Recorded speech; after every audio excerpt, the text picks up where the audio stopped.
Welcome to another day, another interview with me, Anushka Arora, Sunrise Radio, and of course we love bringing you the best of the best stuff for filmy entertainment. My guest today, or should I say my very, very special guest today, is in fact the man of the moment. He really doesn't need any introduction. SS Rajamouli, welcome to Sunrise Radio. How are you? I'm very good. Thank you, Anushka. Good. It's so nice to have you here. I mean, tell me everything, how you're feeling after the humongous, absolutely tremendous, earth-shattering success of your recent films, and of course, one of the most talked about, RRR. Yeah. Well, picture yourself in my shoes. I'm a filmmaker who comes from India, and India has many film industries, and I belong to one of the film industries in India. And the films traveling from one state to other state itself is a big thing. Absolutely. It usually doesn't happen. Yeah.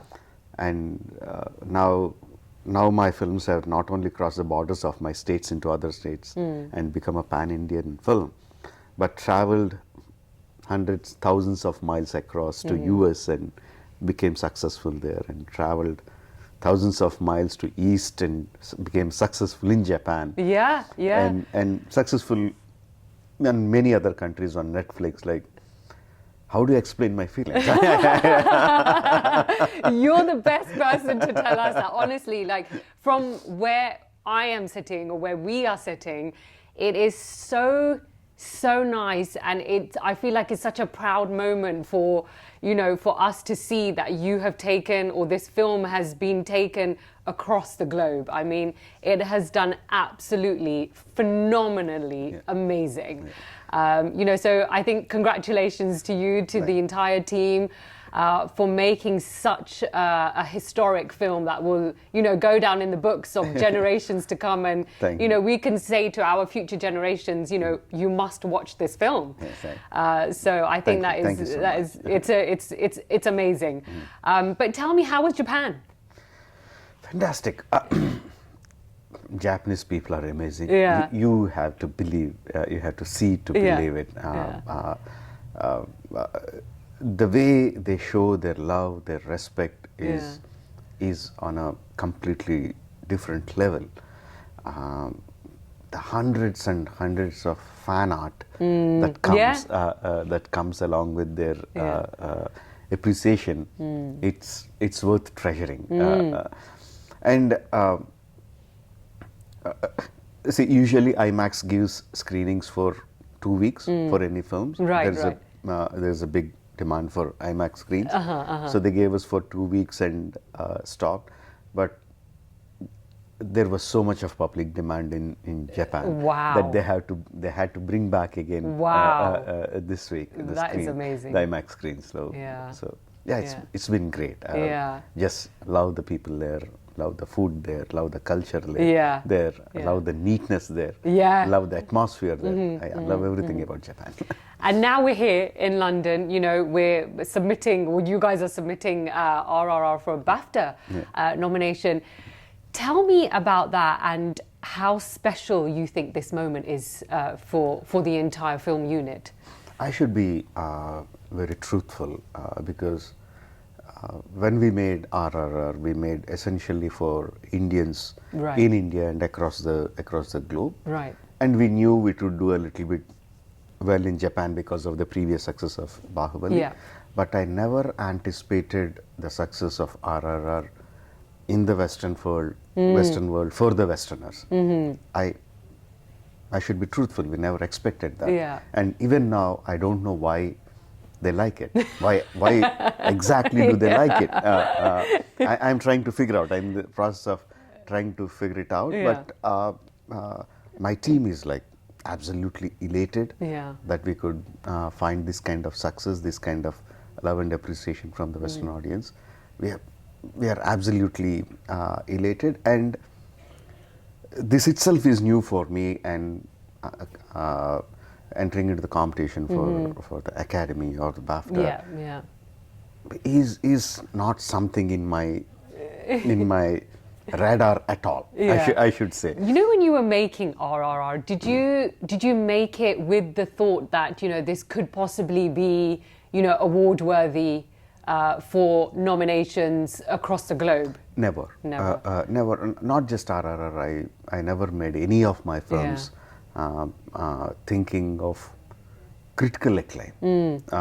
For me, it is always that the audiences are coming and paying me some money, giving me their time to expecting something, expecting some kind of payback, entertainment.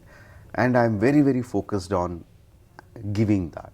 It is very goal driven, that goal driven my films are. So all this competition for Academy or BAFTA came from the fans in the West. They started tagging, they started pushing us forward. You have to compete, you have to do that. Yeah, because it was trending on Twitter that, you know, RRR for Oscars. It was trending. I remember it very clearly. And I must tell you, I've seen the film, and I'm going to be very honest with you. Films like Baahubali or RRR is probably not something that I would watch, but I watched it. I watched RRR, and I'm not saying this just because you are here. It was so good. It was really, really good. Like, you know, when you watch a movie, like the first 5-10 minutes are probably the most crucial moments that for somebody to stay, you know, watching the movie. Especially when it is 3 hours long. Absolutely. Again, absolutely. Because I think nowadays the concentration span of everybody with social media, with Netflix, with Amazon, it's less. You know, you have everything at your fingertips. So you're free and easy to change channels. You're free and easy to scroll for 5 minutes and switch off.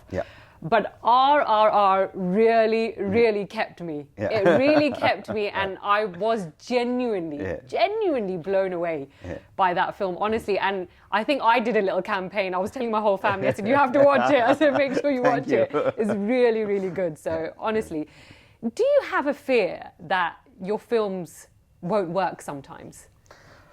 I mean, I think every filmmaker will have that fear as they come closer to the release of the film. When I'm writing the film, when I'm making the film, I don't have that fear. My only fear is like whether I'm getting my idea across to the audience in the way I'm imagining in my head. So we are so caught up in that process, we don't even think about what is the financial success or failure of the movie. Once our job is done, once we send everything to printing and distribution, when we don't have any work to do, and that's when everything comes. What if? What if? Even at that time, it is a quite a mixture of emotions. On one hand, you'll have the confidence, like, okay, no, we got everything right. We had these fantastic scenes. We have this fantastic song. Audience are going to love it. The confidence will come like a flow, and slowly the fear will start. Maybe what if they don't? What if? It is like that. Ebbs and flows, right? I'm assuming every filmmaker goes through it. No, I definitely go through it. No, of course. I think it's there. It's part of the emotions, and I guess it's part of the process of making a movie. Let's talk about the star cast. Fantastic star cast. Ram Charan, Junior NTR. You know, then you put Ajay Devgan and Alia Bhatt into the mix as well. How do you kind of home in on these specific actors? I mean, why was it this specific star cast for you? For me, see, a film itself is a combination of art and commerce, right? And depending on the kind of story that I am developing, it needs. We understand with experience. I understand it needs that kind of budget, and to achieve that kind of budget, you need certain kinds of actors or stars to come in. So I always look at in a combination of who's going to look best for that, and who's going to work, who's going to pull the audience to the theaters. But I always make sure that it is the art leading from the front, not the commerce. I should have an actor who suits my character or who can perform to the best of his ability to suit the requirement of the characters. But at the same time, if they also happen to be stars who the audiences love and come to the theater, that's an additional good thing, additional bonus. Yeah, yeah. So yeah, that's how I go about the casting And process. the title, I mean, how did that? Did you home in on that and finalize RRR? Please tell me this. That's a big funny story, unimaginably funny story, because when we decided we are making a film together, Tarak, Charan and me, Yeah. we didn't have a title at that point of time, but we needed to have something for people to refer to. Right. So someone suggested, let's put it like hashtag RRR, Ram Charan, Ramarao, Rajamouli. Okay. So it's just to refer to the project. Yeah. And we just put, when we announced that we are working together with the hashtag RRR and the fans and everyone thought that was the title. And they started referring it to as RRR. And that was it then. And then we realized that, hey guys, come on, that's not the title. But we still have to figure out what the title is. Yeah. But the fans said, no, we are sticking to this. We liked it. We are. It's already in conversation. Yeah. And there is no going back now. It's popular, and we asked the distributors. Distributors thought it was a great title to have one title in all languages. Yeah, absolutely. Is a great idea. Yeah. So they loved it, and then we ran a competition in not a competition, just a fun competition in all the languages to expand RRR. Yeah, wow, that's brilliant. A working title becomes, and you listen to the audience. Yeah, sometimes right? we have to. The audience talks and you listen. Now, you've worked with Ram Charan before as well. You've worked with Junior NTR too.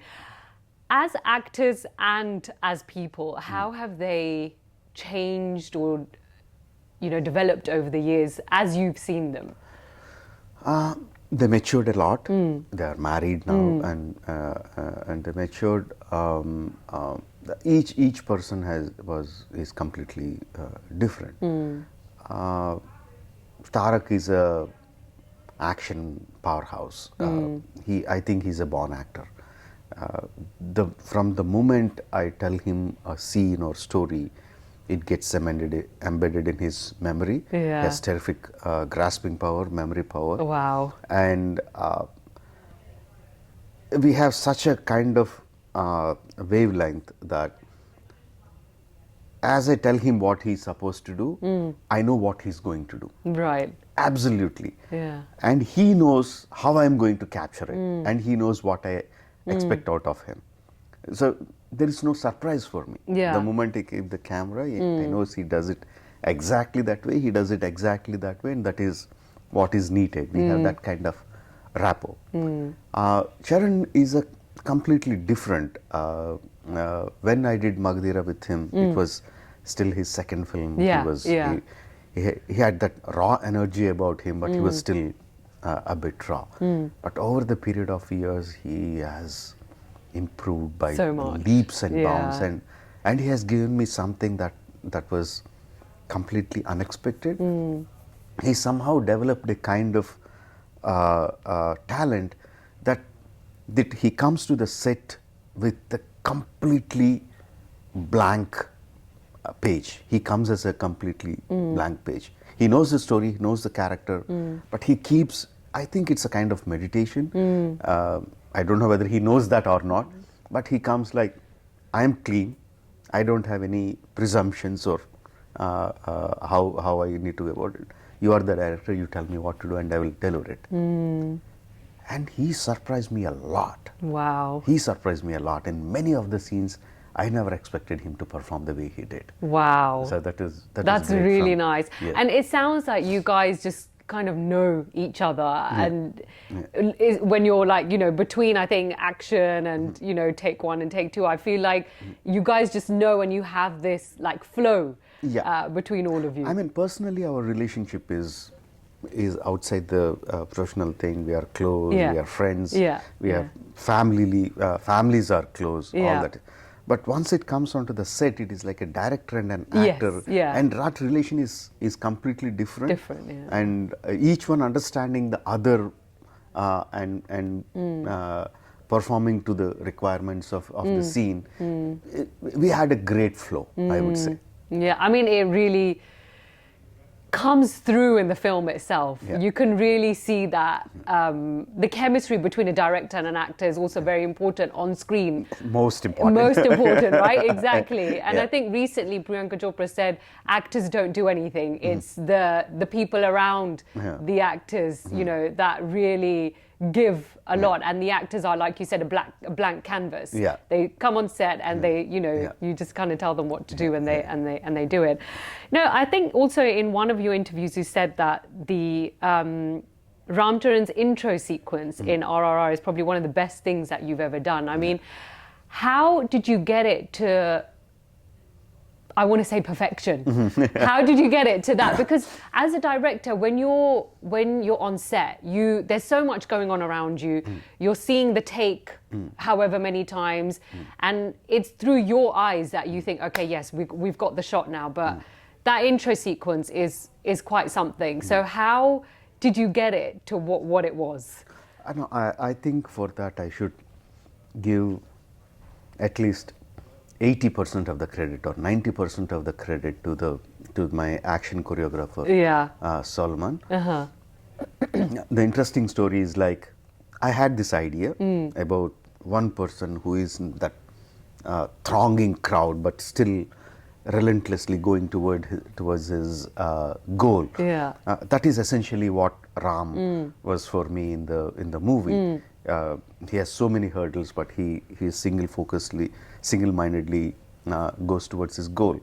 So I wanted to convey that in an action sequence. That's why it was designed. But I knew it is difficult to do it. So I entrusted that job to Solomon. He worked for a week and he showed me stuff which was bad. He said, I'll work on it, but I didn't have confidence on him that he would work. Wow. So I went for the best of the choreographers in Hollywood and asked them to explain them and do it.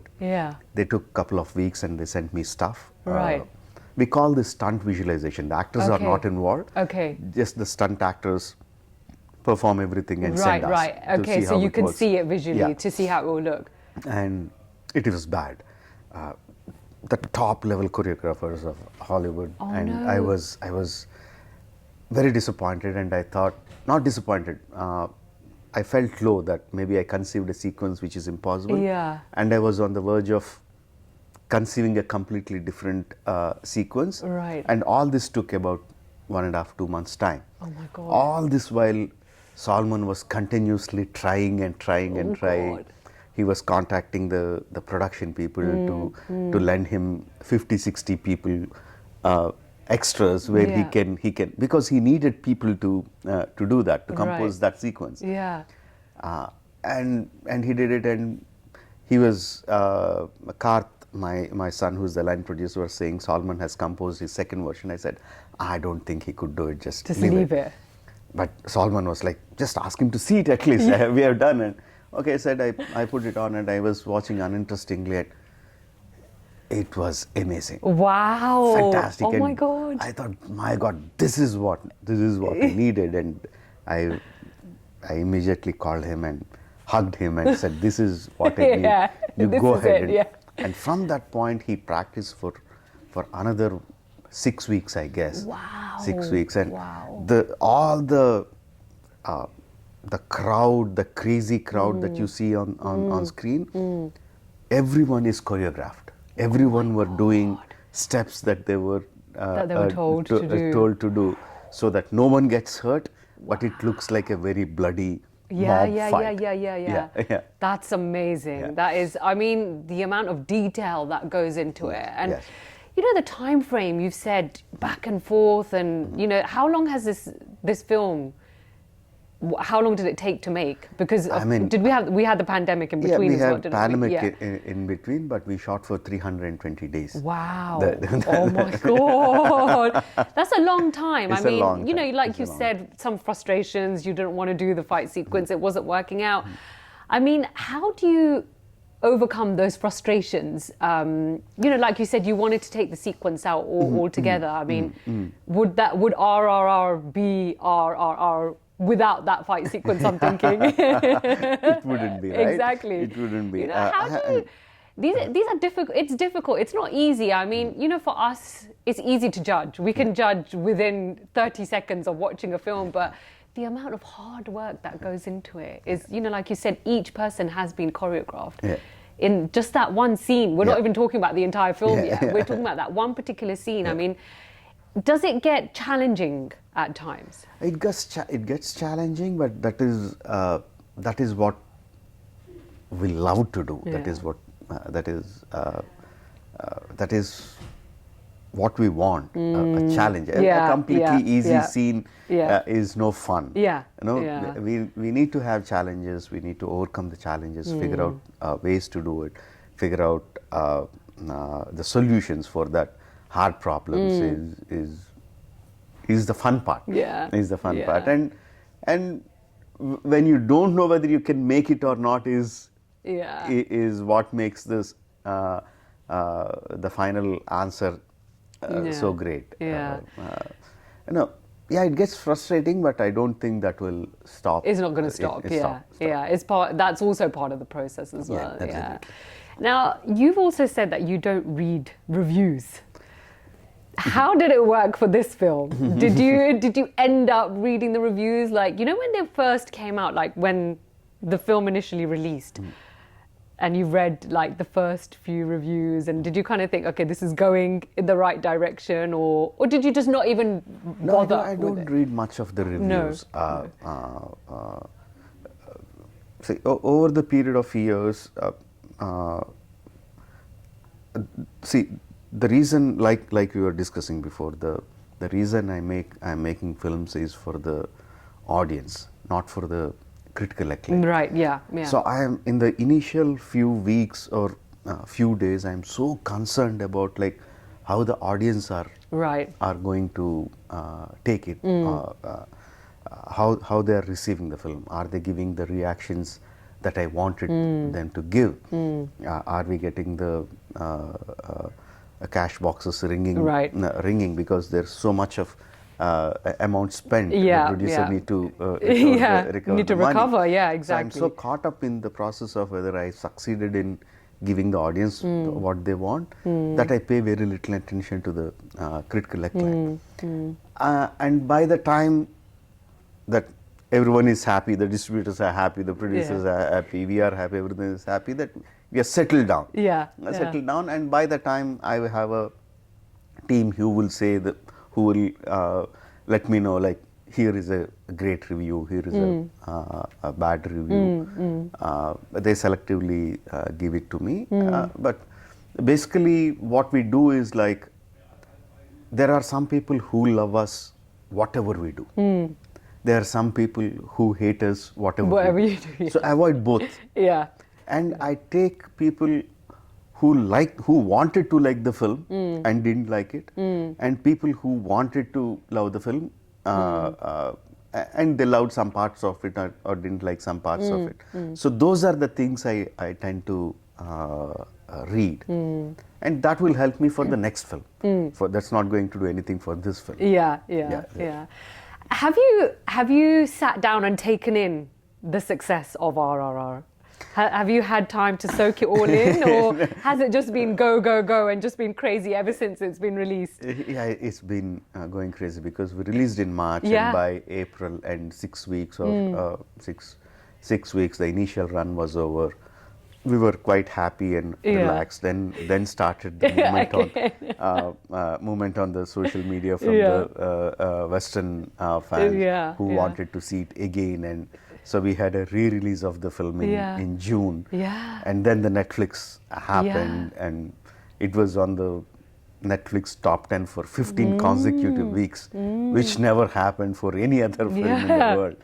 And like it's been crazy. Then the people started the RR for Oscars and BAFTA.